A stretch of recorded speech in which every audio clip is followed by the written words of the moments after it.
NRI complex के पास मिस्त्री private construction द्वारा अवैध रूप से पेड़ों की कटाई कर अवैध तौर पर कब्जा किया जा रहा है। उस समय कुछ जागरूक पर्यावरण विशेषज्ञों ने इसका विरोध कर इसके खिलाफ न्यायालय में याचिका दायर की थी एवं अवैध तौर पर किए जा रहे पेड़ों की कटाई को लेकर पर्यावरण मंत्री आदित्य ठाकरे से भी मुलाकात की थी। उस समय संपन्न हुए बैठक में सिडको के तत्कालीन व्यवस्थापकीय संचालक एवं अन्य संबंधित अधिकारी मौजूद थे, जहां पर पर्यावरण मंत्री आदित्य ठाकरे ने यह प्रकल्प रद्द करने के आदेश दिए थे। इसी की अधिक जानकारी पर्यावरण प्रेमी सुनील अग्रवाल ने दी। देखिए, जैसे ही मैंने बताया कि मैटर सुप्रीम कोर्ट में पेंडिंग है, फिर भी जनवरी 20 में फिर से इसी प्लॉट पे जिस पे अभी आप काम देख रहे हैं, इतने जोर में काम चल रहा है, उन्होंने आके 700 से ऊपर पेड़ काट दिए थे, जिसका हमने काफ़ी मीडिया में कवरेज किया और कंप्लेंट भी भेजी, ईमेल वगैरह। तो उस ईमेल के बाद हमको आदित्य ठाकरे ने मीटिंग के लिए बुलाया था और उन्होंने इमीडिएटली काम रोकने के लिए बोला और हमको बोला कि हमारे साथ सिडको एमडी और अर्बन डेवलपमेंट डिपार्टमेंट की मीटिंग कराई और उसमें हमको कमिटमेंट दिया गया कि यहाँ पर गोल्फ कोर्स का प्रोजेक्ट नहीं बनेगा। और उन्होंने सिडको एमडी को बोला कि नया प्रपोजल लेके आइए कि कैसे यहाँ पर हम फ्लेमिंगो सेंचुरी या कंजर्वेशन रिजर्व बना सकते हैं। आगे उन्होंने ये भी कहा कि अगर उक्त भूखंड की वर्तमान स्थिति को देखें तो ये स्पष्ट हो जाता है कि आदित्य ठाकरे के बाद की कोई अहमियत नहीं है, क्योंकि सितंबर 2021 में इसी भूखंड पर महारेरा की भी अनुमति दे दी गई है। ये मामला सर्वोच्च न्यायालय में प्रलंबित होने के बावजूद किस आधार पर यहाँ महारेरा को अनुमति दी गई है, ये सवाल भी उन्होंने उपस्थित किया।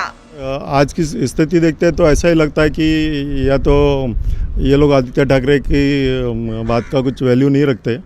अभी हमको पता चला है कि सितंबर 2021 में यहाँ पर महारेरा ने उनको अप्रूवल दे दिया है फॉर 2.7 हेक्टर, जो पॉकेट DNE बोलते हैं। तो पॉकेट DNE कोई इंडिपेंडेंट नहीं है और हमारे जितने भी बिल्डर, इनफैक्ट इवन सिडको के मिस्टर प्रमोद पाटिल से बात हुई तो वो भी सरप्राइज है कि रेरा की अप्रूवल के पहले प्लॉटिंग होना जरूरी होता है। ये कोई प्लॉट नहीं है, यहाँ पर ये पॉकेट नंबर है जो किस कन्वीनियंस के लिए सिडको ने दिए थे वो पता नहीं है। तो उस पॉकेट D और E के बेसिस पे उनको ये अप्रूवल दे दिया है। और अगर हम उनकी एप्लीकेशन देखते हैं तो सारे के सारे डॉक्यूमेंट हमारा कोर्ट का ऑर्डर 1 नवंबर 2018 का था, उसके पहले के सब डॉक्यूमेंट उन्होंने अटैच किए हैं। सारी की सारी सिडको के कमेंसमेंट सर्टिफिकेट मार्च 18, जुलाई 18 इससे पहले के डॉक्यूमेंट है। और उसमें एक बहुत इंपॉर्टेंट डॉक्यूमेंट कॉलम होता है लिटिगेशन। तो लिटिगेशन में इन्होंने नो डिटेल्स लिखा है। उन्होंने जो ये मैटर सुप्रीम कोर्ट में पेंडिंग है इसके बारे में कुछ बताया नहीं है। इसलिए हमको डर लग रहा है कि बेस्ड ऑन रेरा सर्टिफिकेट जो बायर्स है वो इस प्रोजेक्ट में इन्वेस्ट करेंगे, क्योंकि आज हर रियल एस्टेट साइट पे मिस्ट्रीज इनफिनाइट रेसिडेंसी करके प्रोजेक्ट बेचा जा रहा है। और इसलिए हमने महारेरा को लिखा है कि आप इस अप्रूवल को विड्रॉ करिए, नहीं तो थर्ड पार्टी के लोगों के फाइनेंशियल नुकसान होने का डर है। सुनील अग्रवाल ने ये भी कहा कि साल 2004 में केवल 35 करोड़ में गोल्फ कोर्स बनाने के लिए दिया गया, जिसकी कुल कीमत आज 1000 करोड़ के आसपास है। मगर इस 35 हेक्टेयर में 34 हेक्टेयर पर वेटलैंड होने के चलते यह गोल्फ कोर्स का निर्माण नहीं किया जा सकता, ऐसे स्पष्ट निर्देश भी दिए गए थे। एनवायरनमेंट का तो एस्पेक्ट है ही है, पूरा का पूरा 35 हेक्टेयर एक साथ में दिया गया था, इसलिए गोल्फ कोर्स बनाने के लिए तो गोल्फ कोर्स बनाने में खर्चा आता है, इसलिए वो प्रोजेक्ट को वायबल बनाने के लिए रियल एस्टेट पोर्शन साथ में दिया गया था। तो अब जब 34 हेक्टेयर वेटलैंड है जहाँ पर कोई कंस्ट्रक्शन नहीं हो सकता है, तो ये रियल एस्टेट सेक्टर पे प्लॉट पे काम होना सही नहीं है। और ये इस प्लॉट को हड़पने की कोशिश है बिल्डर की, क्योंकि आज के दिन में पाम बीच पे इतने बड़ा प्लॉट आप अपने दर्शकों को दिखाइएगा तो कम से कम मेरे ख्याल से तो 1000 करोड़ का प्रोजेक्ट है। और इनको 2004 में 35 करोड़ में 35 हेक्टेयर दिया गया था, तो प्रोरेटा देखेंगे तो ये 2-3 करोड़ पड़ा। और बीच में हमको किसी ने अप्रोच किया था कि आप ये प्रोजेक्ट बनने दीजिए, क्योंकि इन्होंने 40 करोड़ की बैंक गारंटी दी है। बैंक गारंटी ऐसी है कि अगर गोल्फ कोर्स प्रोजेक्ट नहीं आया तो 40 करोड़ की बैंक गारंटी जब्त हो जाएगी। अगर वो 40 करोड़ भी आप तो 3 करोड़ या 35 करोड़ में भी ऐड करते तो ये 75 करोड़ में उनको ये प्लॉट मिल रहा है, जिसकी वैल्यू आज कम से कम 600 से 1000 करोड़ के बीच में है। पर्यावरण प्रेमी श्रुति अग्रवाल ने ये चौंकाने वाला खुलासा किया कि जब उन्होंने सिडको में इस संदर्भ में शिकायत की, तब उन्हें ये जवाब मिला कि उक्त भूखंड पर काम शुरू होने की कोई जानकारी उनके पास नहीं है। Without plot number, without anything in लोगों को रेरा परमिशन मिल गया है।